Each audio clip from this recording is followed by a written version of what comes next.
Em Bruxelas, CNA e Frente Parlamentar da Agropecuária discutem legislação ambiental da União Europeia. Traremos os detalhes, mas antes eu te convido a acompanhar o Paracatu Rural pelas redes sociais: Instagram, Facebook, Twitter X, Telegram, canal WhatsApp e Quai. Pesquise Paracatu Rural na sua plataforma de rede social favorita. Notícias do meio ambiente. Os desafios e os impactos da Lei Antidesmatamento da União Europeia para o Brasil foram o principal assunto discutido no terceiro dia de missão da Confederação da Agricultura e Pecuária do Brasil, a CNA, no dia 29 de janeiro em Bruxelas. Uma série de temas de relevância para o Brasil e para a União Europeia estiveram nas pautas dos encontros, como o Green Deal e seus desdobramentos, os próximos passos do Acordo Mercosul-União Europeia, as boas práticas sustentáveis da produção brasileira de alimentos, as relações parlamentares, entre outros. Segundo o vice-presidente da CNA, Gedeão Pereira, o Brasil, como o maior exportador líquido mundial de alimentos, se preocupa com a sustentabilidade e seus pilares econômico, social e ambiental. É fundamental dar sequência a essas discussões ambientais para que possamos apoiar o setor agropecuário e enfrentar os desafios, disse ele. Suemi Mori, diretora de Relações Exteriores da CNA, fez um balanço da agenda cumprida pela Confederação na União Europeia. A CNA encerra hoje, aqui no Parlamento Europeu, uma agenda de 2 dias em Bruxelas.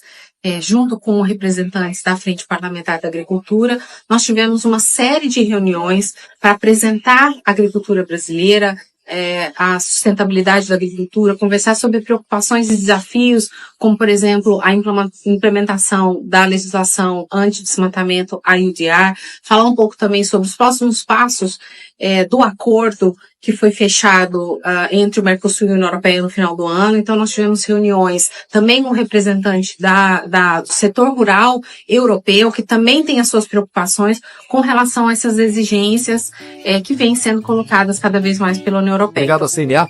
O presidente da Frente Parlamentar da Agropecuária, o deputado Pedro Lupion, e a senadora e ex-ministra da Agricultura, Tereza Cristina, também acompanharam a CNA na agenda pela Europa e falaram sobre os avanços conquistados nas reuniões. Por essa oportunidade, todo o apoio da missão diplomática do Brasil junto à comunidade europeia. Obrigado, Pedro. Obrigada, CNA. Nós estamos aqui com o vice-presidente Gideão, com Marcelo Bertoni, e eu acho que essa missão foi um sucesso pelo aprendizado, pela possibilidade de ouvirmos o lado de lá e eles aqui também nos ouvirem com muita franqueza, com muita abertura, para que a gente possa fazer as nossas, colocar as nossas estratégias para o Brasil, principalmente para os produtores rurais, que serão os que vão ter a oportunidade ou podem ser afetados por essa lei que a União Europeia vai implementar a partir de janeiro do ano que vem. Se você quer ser uma pessoa feliz, precisa olhar para cada problema pelo ponto de vista de Deus. Pessoas felizes possuem perspectivas mais expandidas. Elas veem o todo. Quando você não vê as coisas através do ponto de vista de Deus, você fica desencorajado, frustrado, infeliz. Não importa o que esteja acontecendo em sua vida. O bom, o ruim, o feio. Deus está elaborando um plano. Paulo sabia disso. Ele diz em Filipenses 1:12: Meus irmãos, eu quero que vocês saibam que as coisas que me aconteceram ajudaram, de fato, o progresso do Evangelho. Desde que Paulo se tornou cristão, em seu caminho até Damasco, ele sonhava algo grande.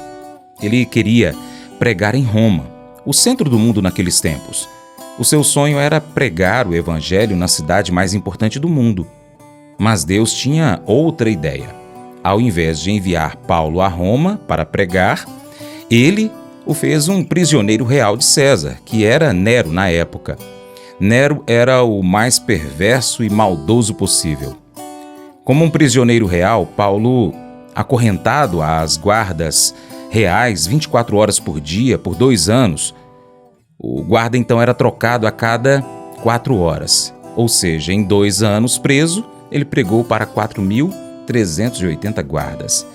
Quem é o verdadeiro prisioneiro aqui? Quem havia feito o público cativo? Esse não era o plano de Paulo, mas o de Deus, desde o início. Há 2 resultados desse plano que nós conhecemos com certeza.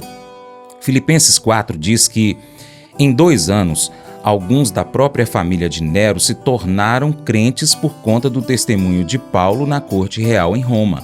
Além do mais, é difícil fazer alguém como Paulo parar. Na prisão, ele era forçado a permanecer calado e, como resultado disso, ele escreveu a maior parte do Novo Testamento.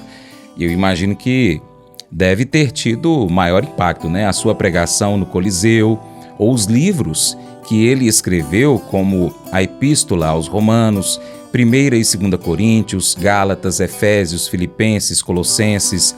Esses 7 livros têm revelado Jesus a milhões de pessoas ao longo dos anos. Paulo sabia que Deus tinha um plano maior. E ele conseguia ser feliz porque via o que Deus estava fazendo através do seu problema.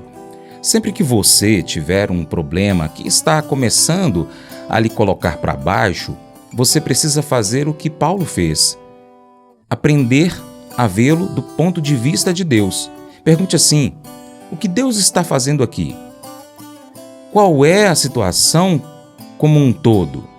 Qual é a perspectiva maior? Então você será capaz de enfrentar o problema com fé. Esse devocional